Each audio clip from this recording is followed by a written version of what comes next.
இவனை ஒண்ணுமே பண்ண முடியலையே அப்படின்னு அடுத்தவன்லாம் டென்ஷன் ஆக்குற ஒரு ராசி என்ன சிம்ம ராசி. அதுவே கெத்து தான் இல்ல. இருக்கிறதுலே பெரிய விஷயம் வந்து குத்தி விழுகிறது இல்லைங்க. என்ன குத்துனாலும் குத்த முடியலையேன்னு நிக்க இருப்பதில்லை, அதுதான் கெத்து. அது சிம்மம் அழகா பண்ணும். ஆனால் எவ்வளவுதான் குத்துனாலும் சில சமயம் ஏதாவது ஒரு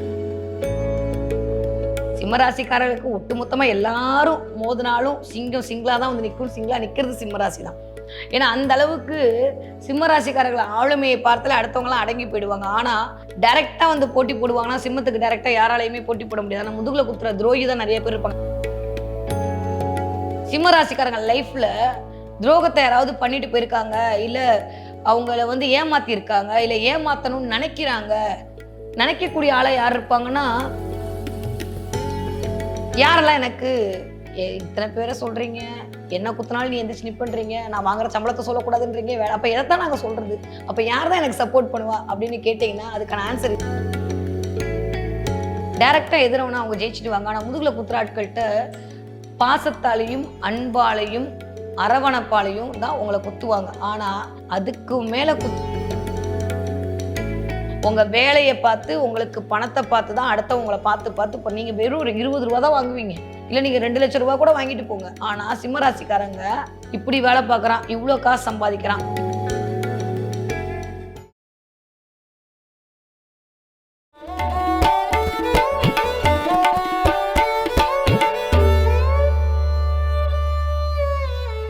உலகெங்கும் உள்ள ஐபிஎன் பக்தி நேயர்களுக்கு வணக்கம். நான் உங்க வித்யா கார்த்திக். ஒவ்வொரு ராசிக்காரர்களுக்கும் நண்பன் யார், கையை விட்டு எதிரி யார், கைகளை விடக்கூடிய துரோகி யாருன்ற மாதிரி தொடர்ந்து பார்த்துட்டே வரும். எதை பண்ணால் என் வாழ்க்கையில ஜெயிக்க முடியும் அப்படின்ற மாதிரியான விஷயங்களையும் பார்க்குறோம். எந்த தெய்வ வழிபாட்டின் மூலம் என் வாழ்வியை வசப்படுத்த முடியும் அப்படின்ற மாதிரி குட்டி குட்டி டிப்ஸோட இந்த எபிசோட் அப்படியே கிராஸ் ஆகிட்டு இருக்கு. அந்த வகையில் அடுத்து நம்ம பார்க்கக்கூடிய ராசி என்னவென்றால், தன்னுடைய சிந்தனையால் செயல்பாட்டால் அனைவரையும் சொக்க வைக்கும் என் மனதிற்கு மிக பிடித்த சிம்மராசி நேயர்களுக்கு. சிம்மராசி நேயர்களுக்கு யார் துரோகியா இருப்பா, யார் எதிரியா இருப்பா, யாரை நம்பலாம்? சிம்மராசிக்காரர்களுக்கு ஒட்டுமொத்தமா எல்லாரும் மோதினாலும் சிங்கம் சிங்களா தான் வந்து நிற்கும். சிங்களா நிக்கிறது சிம்மராசி தான். ஏன்னா அந்த அளவுக்கு சிம்மராசிக்காரர்கள் ஆளுமையை பார்த்தாலே அடுத்தவங்களாம் அடங்கி போயிடுவாங்க. ஆனா டைரக்டா வந்து போட்டி போடுவாங்கன்னா சிம்மத்துக்கு டைரக்டா யாராலையுமே போட்டி போட முடியாது. ஆனா முதுகுல குத்துற துரோகி தான் நிறைய பேர் இருப்பாங்க. அதனால தான் இந்த வார்த்தையோட நான் ஆரம்பிச்சேன். சிம்மராசிக்காரர்கள் வந்து யாரிடம் கவனமாக இருக்க வேண்டும்? கண்டிப்பா மகர ராசிக்காரங்கிட்ட ரொம்ப ரொம்ப சிம்மராசிக்காரங்க கவனமா இருக்கணும். மகர ராசிக்கிட்டமும் கும்ப ராசியிடமும் சிம்ம ராசிக்காரர்கள் மிகுந்த கவனத்தோடு இருக்க வேண்டும். டைரக்ட் எதிரி, நான் தான் உனக்கு எதிரி அப்படின்னு சொல்றது, டைரக்டாவே சொல்றது யாரு அப்படின்னா இவங்க 2 பேரும் தான். ஆனா நான் ஃபர்ஸ்ட் சொன்னேன் பார்த்தீங்களா, இந்த கை கழுவி விடக்கூடிய துரோகி யார், அவங்க யார் இருப்பாங்க தெரியுமா? மீனராசிக்காரங்களா இருப்பாங்க. மீனராசிக்காரங்க தான் முதுகுல குத்துற ஆட்களாக இருப்பார்கள். யாருக்கு? சிம்ம ராசிக்காரர்களுக்கு. சிம்ம ராசிக்காரங்க லைஃப்ல துரோகத்தை யாராவது பண்ணிட்டு போயிருக்காங்க, இல்ல அவங்கள வந்து ஏமாத்தி இருக்காங்க, இல்ல ஏமாத்தணும்னு நினைக்கக்கூடிய ஆளை யார் இருப்பாங்கன்னா மீனராசிக்காரங்க தான் இருப்பாங்க. அவங்கள பார்த்து பொறாமப்படுறவங்க, அவங்கள பார்த்து போட்டி போடுறவங்க, இதெல்லாம் சிம்மத்துக்கு மீனம் தான் நிறைய பண்ணும். அதே இன்னொரு கேட்டகரி ஒருத்தவங்க வருவான், அவன் தான் துலா ராசி. துலாமும் கிட்டத்தட்ட அப்படிதான். சிம்மத்தை பார்த்து பயங்கரமான போட்டி பொறாம கொஞ்சம் ஒரு மாதிரி இருக்கக்கூடிய அமைப்பெல்லாம் இந்த துலாமுக்கும் உண்டு. ஸோ சிம்மராசிக்காரர்களை பொறுத்த வரைக்கும் எனக்கு தெரிந்து டைரக்டா எதிரவனா அவங்க ஜெயிச்சுடுவாங்க. ஆனால் முதுகுல குத்துற ஆட்கள்கிட்ட பாசத்தாலையும் அன்பாலையும் அரவணைப்பாலையும் தான் உங்களை குத்துவாங்க. ஆனால் அதுக்கு மேலே குத்துனாலும் எந்திரிச்சு நிற்கக்கூடிய ஆளுமை யாருக்கு உண்டுன்னா சிம்மத்துக்கு தான் உண்டு. ஏன்னா சிம்மம் யூஸ்வலி எனக்கு தெரிஞ்சு நான் சொன்ன மாதிரி அவன் என்னை பார்த்து பொறாமப்பட்டால் சந்தோஷப்படுற ஆளை பார்த்துருக்கீங்களா? அது சிம்மராசிக்காரன் தான். நான் வந்து நிறைய வியந்து ஆய்வில் வியந்த விஷயமே, உங்களை பார்த்து யாராவது பொறாமப்பட்டால் நீங்கள் என்ன பண்ணுவீங்க? ஐயோ என்னை பார்த்து பொறாமப்படுறான், கண்ணு வச்சிட்டான்னு சொல்லுவீங்களே. சிம்மராசிக்காரங்களாம் கெத்த காலத்துக்கிட்டு நிற்பாங்க. அவன் பொறாமப்படுறான்னா அந்த அளவுக்கு நான் வாழ்ந்திருக்கேன்ல அப்படின்னு அதில் ஒரு பெருமை வரும். இந்த பெருமைக்குனே சில விஷயத்த பண்ணுறது எல்லாமே இந்த சிம்மம் தான். அப்போ யாராவது உங்களை பார்த்து பொறாமப்பட்டா சிம்மராசிக்காரங்க கவலையே பட மாட்டாங்க. ஏன்னா கவலையே பட மாட்டாங்க. ஏன்னா அவங்களுக்கான கோல் இங்கே இருக்கும். ஊருக்கே லைட்டு கொடுக்கணும், உலகத்துக்கே லைட்டு கொடுக்கணுன்ற வேலை இருக்கும்போது இத்தினோண்டு விட்டில் பூச்சி வந்து என்னை இடிச்சிருச்சுன்னு சிம்மம் யோசிக்குமா? யோசிக்காது இல்லை. அந்த மாதிரி தான் அவங்களுக்கு விட்டில் பூச்சி மாதிரி தான் இந்த போட்டி போடுற பொறாமப்படுறவங்கலாம். ஆனால் சிம்மம் அதெல்லாம் பெருசாக கண்டுக்காது. ஆனால் இவர்கள் தான் உங்கள் வாழ்வியலில் உங்களை பயங்கரமாக ட்ரிகர் பண்ணக்கூடிய ஆட்களாக இருப்பார்கள். ஸோ இவர்களிடம் கவனமாக இருக்கும். இந்த வீடியோ எதுக்கு அப்படின்னா, வாழ்க்கையில் வந்து நிறைய ப்ளஸ் இருக்குது. யூஸ்வலி நான் மைனஸை பேசவே மாட்டேன். ஏன் இந்த இடத்துல நான் கொஞ்சம் மைனஸாகவே பேசுகிறேன் அப்படின்னா, இந்த இடத்துல கவனமாக இருக்கும். நிறைய பேர் நம்ம நல்ல அவங்க நினச்சி அந்த பயணத்தில் போயிட்டுருப்போம். ஆனால் அவர்கள் நம்மளை பார்த்து அவர்கள் ஏதோ ஒரு விதத்தில் இயக்கப்படுகிறார்கள், பொறாமப்படுகிறார்கள். நம்ம அதை திருத்திக்கணும். இல்லை அவர்கள்ட்ட காட்டாமல் இருக்கிறது நம்மளுக்கு புத்திசாலித்தனம் அப்படின்ற அமைப்பில் எதை காட்டணும் எதை காட்டக்கூடாதுன்ற மாதிரி தான் இந்த எபிசோட் போயிட்டுருக்கு.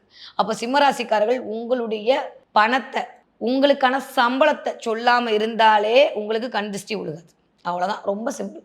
உங்க வேலைய பார்த்து, உங்களுக்கு பணத்த பார்த்து தான் அடுத்தவங்கள பார்த்து பார்த்து இப்ப நீங்க வெறும் ஒரு ரூ. 20 தான் வாங்குவீங்க.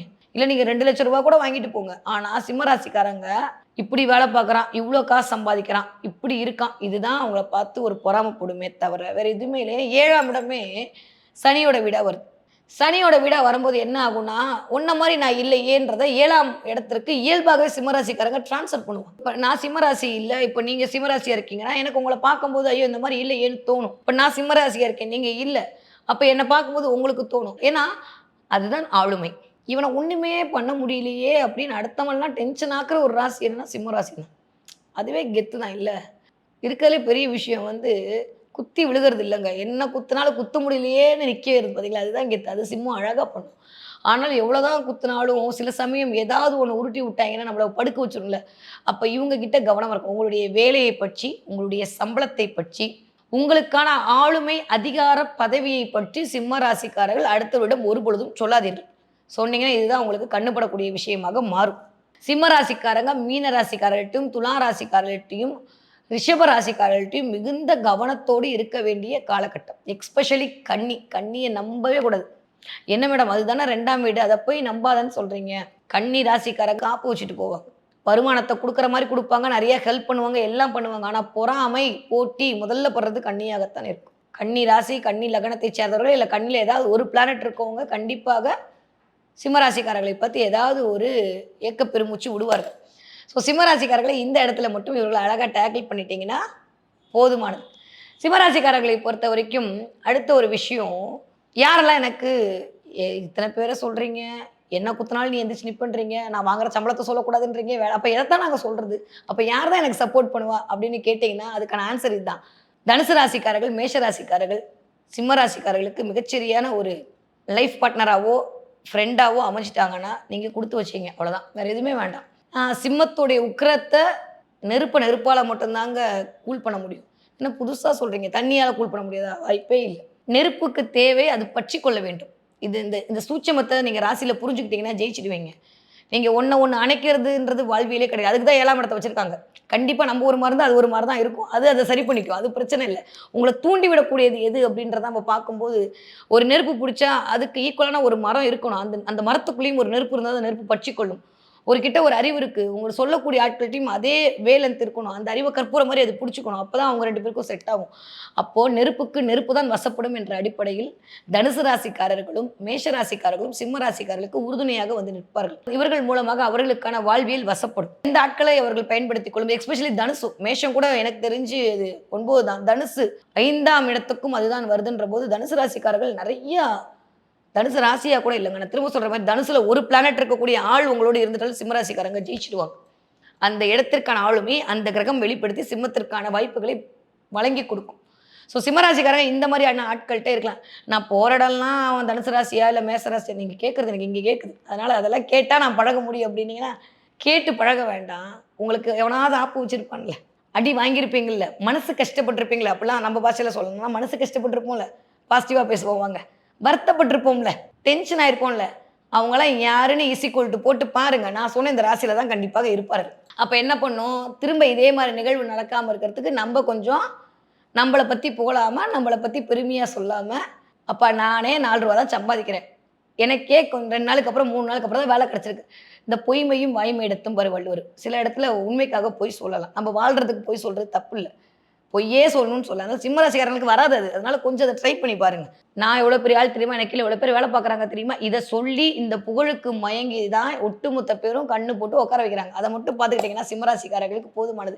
உங்களுடைய வேலையும், உங்களுக்கான வருமானத்தையும், உங்களுக்கான ஆளுமையும், உங்களுக்கான அந்த அதிகாரத்தையும் வெளியில் சொல்லாமல் இருந்தாலே, அதுதான் அவங்களுக்கு தேவைங்க. ஏன்னா எப்போ ஒருத்தன் அதெல்லாம் சொல்லுவானா, இதெல்லாம் கிடைக்காத போது, அப்ப இத கிடைக்கும்போது அத வெளிப்படுத்தணுன்றது மனித இயல்பு தானே. நீங்க சொல்லலாம், வித்யா மேடம் இவ்வளோ கஷ்டப்பட்டு படிச்சு நான் ஃபர்ஸ்ட் ரேங்க் வாங்கிட்டேன். ஃபர்ஸ்ட் ரேங்க் வாங்கினத சொல்லக்கூடாதுன்னு சொன்னா என்ன விதத்துல நியாயம் இது? அப்ப நான் போராட்டத்துக்கான ஒரு அளவே இல்லாம போயிடும்ல அப்படின்னு நீங்க கேட்கறதெல்லாம் கரெக்ட். ஆனா, நீங்க சொல்லலாம். அத பார்த்து சந்தோஷப்படக்கூடிய ஊராக இருந்தால் பரவால்ல. அது நம்மளுக்கு எதிரியா இருக்கும்போது, அப்ப யார்ட்ட சொல்லணும்? மேஷராசி காட்டி தனுசு ராசி காட்டி சொல்லிட்டீங்கன்னா ஓகே. அப்போ சிம்மராசி சிம்ம லக்னக்காரர்களாக இருந்தால் இவர்களுக்குன்றது திரிகோணங்கள் இயங்கும். இந்த கனெக்டிவிட்டி ரொம்ப வேற மாதிரியான கனெக்டிவிட்டியாக இருக்கும். அப்போ இது உங்களுக்கு சரியான ஒரு அன்பையும் ஒரு அரவணைப்பையும் கொடுக்கும். மற்ற இடங்கள் சனி அப்படின்ற வீடு, மகரம்ன்ற வீடும், கும்ப இடத்துலையும் ரொம்ப கவனமாக இருக்கணும். நீர் ராசிகள் சொல்லக்கூடிய விருச்சகத்திடம் ரொம்ப கவனமாக இருக்கணும். யாரு? சிம்ம ராசிக்காரங்க. சிம்ம ராசிக்காரங்க, சிம்ம லக்னக்காரங்க. ஓகே. அதே மாதிரி சொந்த அப்படின்னு சொல்லக்கூடிய மூல நட்சத்திரமாக இருந்தாலும் சரி, அதே பூர நட்சத்திரமா இருந்தாலும் சரி, சிம்மத்தில் இருக்கக்கூடிய உத்திர நட்சத்திரக்காரட்டி தயவு செஞ்சு நம்பி ஒரு விஷயத்தையும் சொல்லாதீங்க. எப்பயுமே சிம்மத்துக்கு சொந்த ராசி உதவாது. அதனால அதை மட்டும் நீங்க பண்ணாதீங்க. நீங்களும் சிம்மராசியா இருக்கீங்க, அவங்களும் சிம்மராசியா இருக்காங்கன்னா ரொம்ப கவனமா இருக்கணும். ஏன்னா சிங்கம் ஒன்னு அடிச்சு ஒன்னை முன்னேறுன்னு பார்க்கும். இது இயல்பு. அது பெண் சிங்கத்துக்கு மட்டும்தான் அடங்கும். சிம்மராசிக்காரங்களை அடக்க ஒரே ஒரு ஆள் அவங்க பொண்டாட்டி மட்டும்தான். இதை நான் சொல்லிட்டேன்னா அப்புறம் அது வேற மாதிரி இருக்கும். உங்களுக்கு புரிஞ்சில? சரி, ஓகே. அதனால சிம்மராசிக்காரர்களை அவர்களுடைய 7ஆம் இடம் மட்டும்தான் நடக்க முடியும் என்கிற காரணத்தினால் அவர்களிடம் மட்டும்தான் அவர்கள் அடங்கி போவார்கள். இந்த மாதிரி இருக்கக்கூடிய வாழ்வில் இருக்கக்கூடிய சிம்மராசிக்காரர்கள் என்ன தெய்வத்தை வழிபாடு செய்யலாம்? சீக்கிரட்டா சொல்லிடுவா. 5ஆம் இடம் அப்படின்றதே குருவோட வீடா வருதா? அந்த குருவோட வீட்டுக்கு இருக்கக்கூடிய அதிபதி யார் தெரியுமா? சுவாமி மலையில் இருக்கக்கூடிய முருகப்பெருமான். ஸோ சுவாமிமலை முருகப்பெருமானை நீங்கள் வழிபாடு செய்ய செய்ய செய்ய சிம்ம ராசிக்காரர்களுக்கு மிகச்சரியான ராஜயோகம் கூடி வரும். சாமி மலையை கும்பிடக்கூடிய ஆட்கள் உங்களோட இருந்தாலுமே அவர்கள் மூலமாக உங்களுக்கு ஒரு இப்போ இருக்குல்ல சுவாமி மலை முருகனோடைய கனெக்ட் பண்ணக்கூடிய ஆட்களுக்கு, இல்லை முருகனை கும்பிடக்கூடிய ஆட்களுக்கு, முருகனோடு இருக்கக்கூடிய ஆட்களுக்கு, சிவனை வழிபாடு செய்யக்கூடிய ஆட்களோடலாம் சிம்மராசிக்காரர்கள் சேரும்போது அவர்களுக்கான பாசிட்டிவ் சைன்றது அதீதமாக வரக்கூடிய எபிசோட்ல இன்னும் நிறைய சிம்மராசிக்காரர்களை பற்றியும் இன்னும் வாழ்க்கையை வசப்படுத்துவதற்கு என்ன மாதிரியான வழிபாட்டு முறைகளை மேற்கொள்ளலான்றதை தொடர்ந்து பயணிப்போம். நன்றி, வணக்கம்.